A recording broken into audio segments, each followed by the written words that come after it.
Hi hello నమస్తే, నేను స్వప్న. ఈరోజు మనతో పాటు మన స్టూడియోలో మా కో యాంకర్ వెంకట్ ఉన్నారు.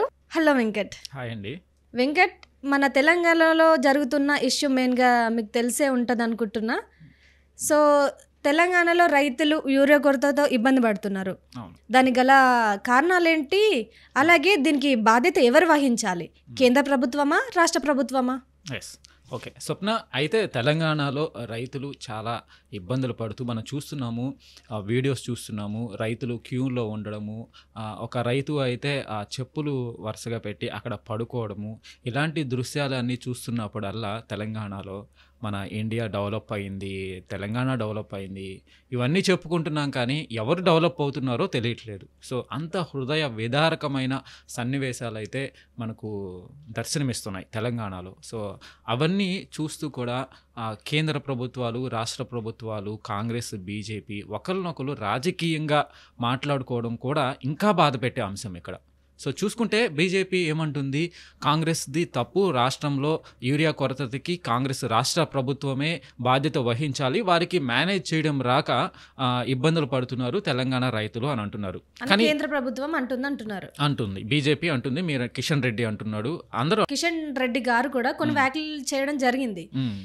రేవంత్ రెడ్డి గారు బ్లాక్ లో అమ్ముతున్నాడు మనకి అని చెప్పి మాట్లాడారు కదా, దాని గురించి మీరేమంటారు? అయితే ఇక్కడ ఒరిజినల్గా ఏం జరిగింది అనేది మనం కాసేపు మాట్లాడుకుందాం. అసలు ఎందుకు తెలంగాణలో రైతులకి ఎలాంటి ప్రాబ్లమ్స్ వస్తున్నాయి అనేది ముందుగా చూసుకుంటే కనుక, ఏదైతే కేంద్ర ప్రభుత్వం రాష్ట్రానికి ఇవ్వాల్సిన యూరియా వాటా, తెలంగాణ రాష్ట్రానికి యూరియా వాటాకి సంబంధించి నేను లెక్కలు రాసుకొచ్చాను. 9.8 లక్షల టన్నులు తెలంగాణ రాష్ట్రానికి కేంద్ర ప్రభుత్వం కేటాయించింది, అయితే యూరియాకి సంబంధించి. అయితే దాంట్లో ఫిబ్రవరి నెలలో 9.8 లక్షలు ఒరిజినల్గా తెలంగాణ రాష్ట్రానికి రావాల్సింది. 8.3 లక్షల టన్నులు మాత్రమే సప్లై చేస్తామని చెప్పేసి హామీ ఇవ్వడం జరిగింది. So okay fine.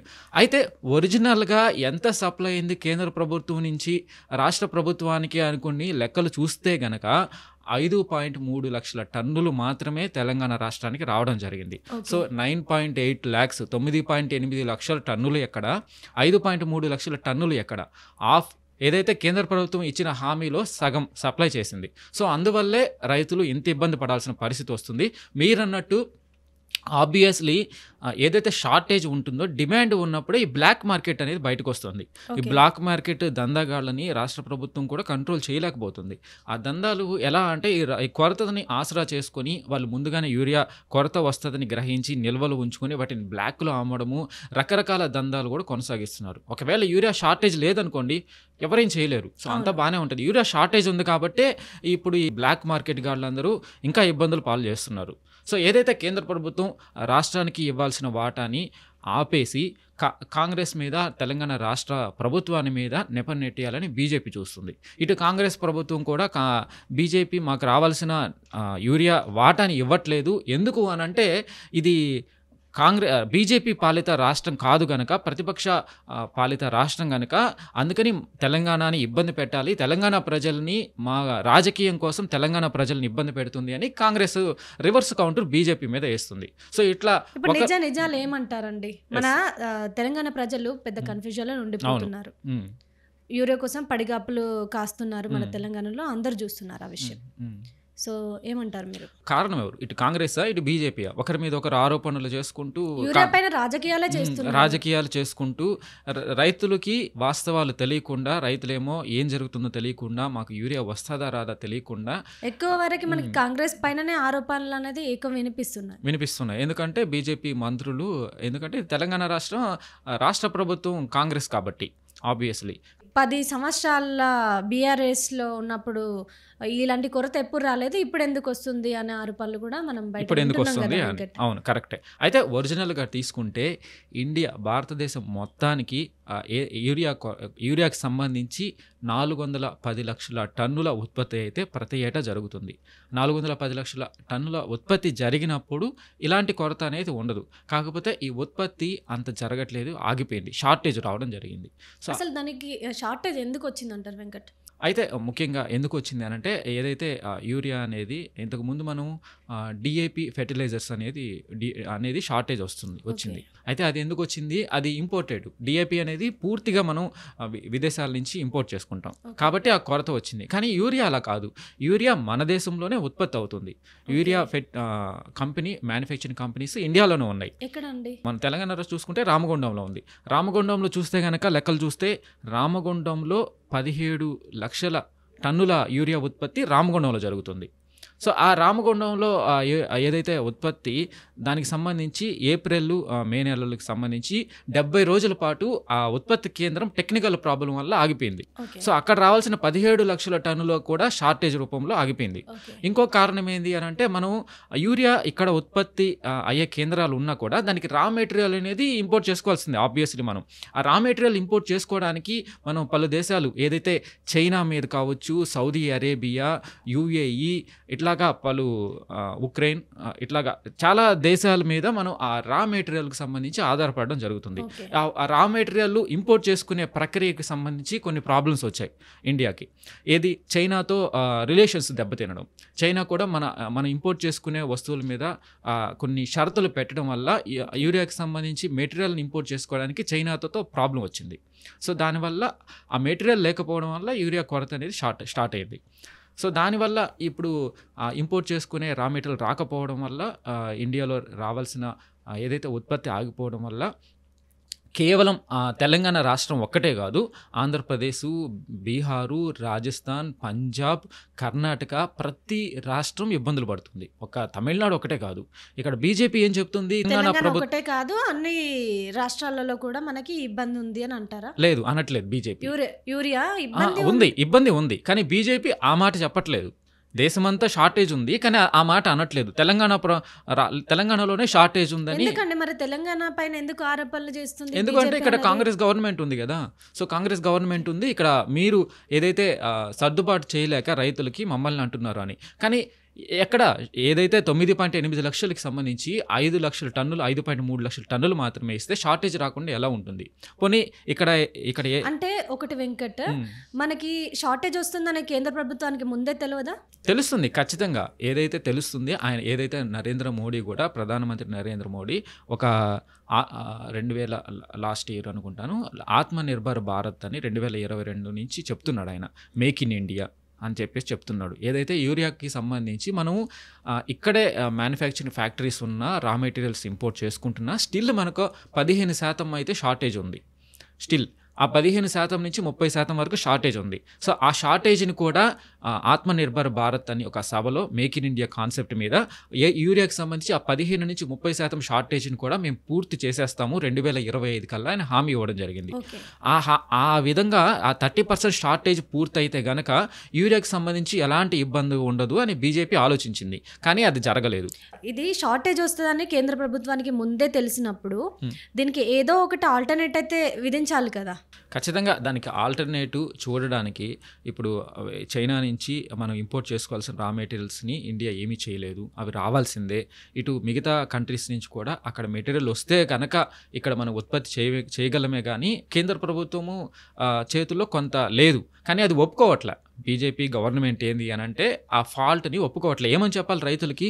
ఇలాగా కొన్ని కారణాల వల్ల ఏదైతే మనకు బయట నుంచి రావాల్సిన రా మెటీరియల్ రాకపోవడం వల్ల ఇండియాలోనే షార్టేజ్ వచ్చింది యూరియాకి సంబంధించి. ఇది దేశమంతా అర్థం చేసుకోవాలి. ఈ షార్టేజ్ని ఎలాగోలా మేము పూరిస్తాము అని చెప్పేసి నిజాలు ఒప్పుకోవాలి బీజేపీ గవర్నమెంట్. అది ఒప్పుకోకుండా అది దాచేసి అది ఒప్పుకుంటే వారి ఇమేజ్ డౌన్ఫాల్ అయిపోతుంది. ఎందుకంటే రైతులకి నిజం చెప్తే గనక ఇది బీజేపీ ఫాల్టే కదా అని నరేంద్ర మోడీ ఒప్పుకోవట్లే. సో ఒప్పుకోకపోయాడు. అది కాకుండా కాంగ్రెస్ ప్రభుత్వం మీద, తెలంగాణ గవర్నమెంట్ మీద నెపం నెట్టేసి వారు ఊరుకుంటున్నారు. ఒరిజినల్గా ఏం జరుగుతుంది?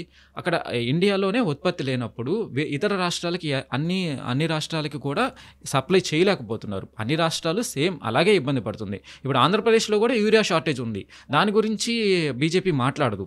కేవలం తెలంగాణలోనే కాదు కదా, మిగతా రాష్ట్రాల్లో కూడా యూరియా షార్టేజ్ ఉంది. ఎందుకంటే వాళ్ళకి సత్సంబంధాలు ఉన్నాయి. సత్సంబంధాలు ఎందుకు? ఒకే కూటమి వాళ్ళ గవర్నమెంటే కదా ఆంధ్రప్రదేశ్లో, వారు ఎవరిని అంటారు? సో అది ప్రాబ్లం. ఇప్పుడు దీనికి సొల్యూషన్ ఏంటి? చైనాతో ఇండియాకి రిలేషన్స్ ఇప్పుడిప్పుడే మెరుగయ్యాయి.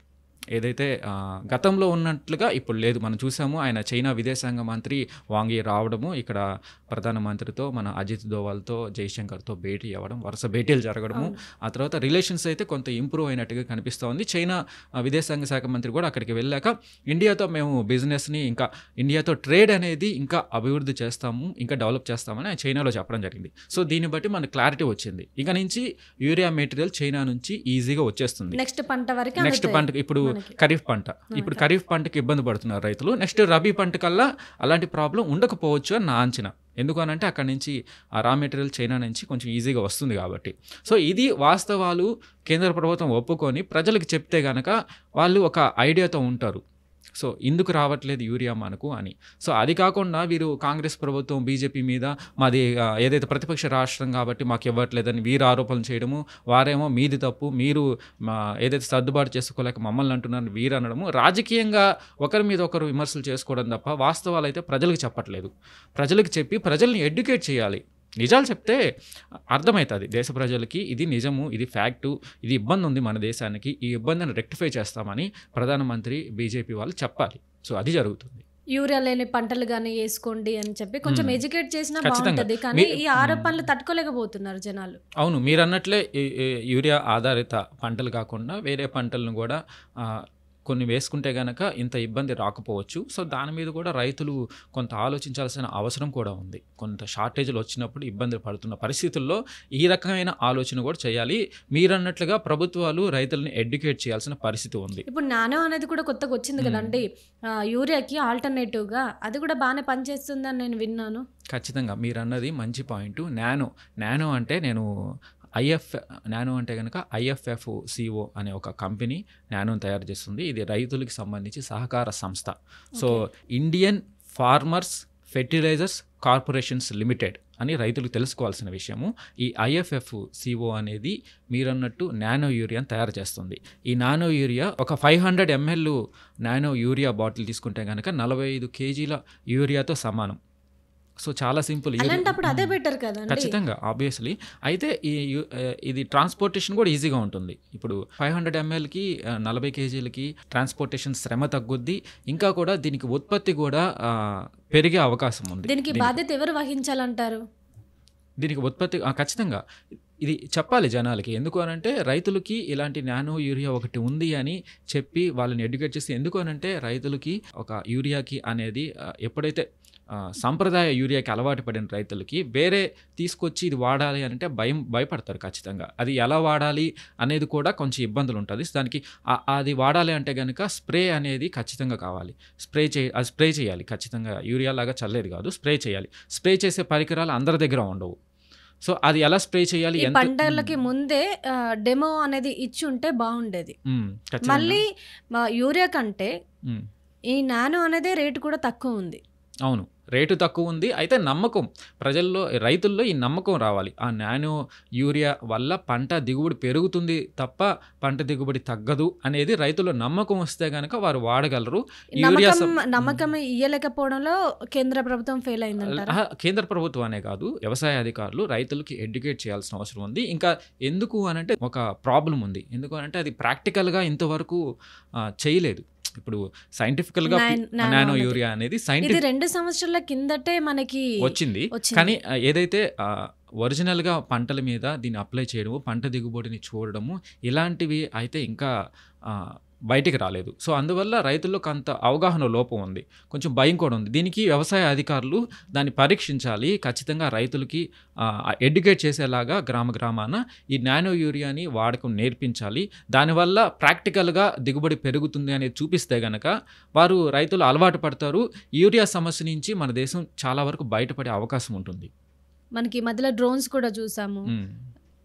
అది రైతులకి అందుబాటులోకి తీసుకొస్తే ఈ యూరియా ప్రాబ్లమ్స్ కూడా రావు కదా వెంకట్? అవును, ఖచ్చితంగా అవి తీసుకురావాలి. వ్యవసాయ అధికారులు దాని మీద కూడా దృష్టి పెట్టాలి. ఎందుకంటే సాంప్రదాయ యూరియా అని కాకుండా ఇలాంటి నానో యూరియా కూడా అందుబాటులోకి వస్తే కనుక ఈరోజు మనం ఏదైతే తెలంగాణలో రైతులు పడే కష్టాలు చూస్తున్నామో అవి చూడకుండా పోతే మనం అందరం హ్యాపీగా ఉంటాం. ఎందుకంటే రైతులు బాగుంటేనే రాష్ట్రం డెవలప్ అయినట్టు, దేశం డెవలప్ అయినట్టు. వెంకట్, మనకి ఈ మధ్య కాలంలో చూసినట్టయితే ఉమ్, డ్రోన్స్కి కాస్ట్ పెరుగుతుంది ఉమ్, అని చెప్పి కూడా అనలిస్టులు చాలా వరకు అన్నారు కదా. ఉమ్. సో అంత వివరంగా అనలిస్టులు చెప్పినప్పుడు ఈ కేంద్ర ప్రభుత్వం కానీ రాష్ట్ర ప్రభుత్వం కానీ ఉమ్. వీళ్ళు ఎందుకు ఇంత ఇర్రెస్పాన్సిబుల్గా ఉన్నారు? ఇర్రెస్పాన్సిబుల్ గాని కాదు. స్ప్రే అనేది మీరన్నట్టు డ్రోన్స్ అనేది రైతులకు అందరికీ అందుబాటులో తీసుకురావడం అనేది ప్రాక్టికల్‌గా చాలా కష్టమైన పని. ఎందుకు అనంటే ఇప్పుడు అంత టెక్నాలజీ మన దేశంలో ప్రొవైడ్ చేసేంత లేదు ప్రభుత్వాలకి, రైతులకి. సో, ఇంకా ఇంకొక విషయం ఏంటంటే రైతులకి ఇంకా నమ్మకం రాలేదు ఈ నానో యూరియా మీద. ఎప్పుడు కూడా రైతు ఆలోచన ఎలా ఉంటుంది అనంటే పంట నష్టపోకూడదు అనుకుంటారు. పక్కన రైతు అప్లై చేస్తాడో దాన్ని అప్లై చేయాలనుకుంటాడు చూసి. అవును, సో, అవును. అందుకని పక్కన రైతు అప్లై చేశాక అది బాగా పనిచేసిందని వాళ్ళు కమ్యూనికేట్ చేసుకొని అప్లై చేసుకుంటారు. సో, అలాగే ఈ నానో యూరియా కూడా ప్రాక్టికల్‌గా చేసి ఏదైతే వ్యవసాయ అధికారులు చేసి రుజువు చేసి దీనివల్ల పంటలు నష్టపోదు, పంట దిగుబడి పెరుగుతుంది అని రైతులకు ఒక నమ్మకం కలిగిస్తే గనక రైతులు ఆ నానో యూరియా కూడా అలవాటు పడే అవకాశం ఉంది. నానో వాడడం వల్ల మనకి భూమిలో ఉన్న సారం కూడా తగ్గిపోదు అని కూడా విన్నాం కదా. అవును. సో ఇదే మనకి 2 years బ్యాక్ మనకి కొంచెం అప్లికేబుల్ చేసి ఉంటే ఇంత పరిస్థితి మనకి రాకపోతుండే కదా వెంకట్. ఖచ్చితంగా నానో వల్ల భూమి సారం తగ్గిపోదు, ఇంకా ఉత్పత్తి కూడా పెరుగుతుంది. ఆ నానో యూరియా వాడకం వల్ల సారం తగ్గిపోతుందేమో మన భూమి అనేది కొంత అపోహ ఉన్నమాట వాస్తవమే. కానీ ఇది కాదు, ఉత్పత్తి పెరిగే అవకాశం ఉంది, ఇంకా పెరుగుతుంది ఈ సంప్రదాయ యూరియా కంటే ఈ నానో యూరియా వల్ల అని చెప్పేసి ఆ సైంటిస్టులు చెప్పడం జరిగింది. కానీ థియరిటికల్గా వేరు, ప్రాక్టికల్గా వేరు. ప్రాక్టికల్గా చేసి చూపిస్తే గనక రైతులు నమ్ముతారు పంట దిగుబడి పెరుగుతుంది అని. అప్పుడు వాళ్ళు వాడకం మొదలు పెడతారు. ఈ మన దేశంలో ఉన్న యూరియా కొరతకి సంబంధించి ఒక రకమైన ఆల్టర్నేట్గా ఈ నానో యూరియా వస్తే గనక ఇన్ని ఇబ్బందులు ఉండవు. Okay, thank you Venkat. Thank you.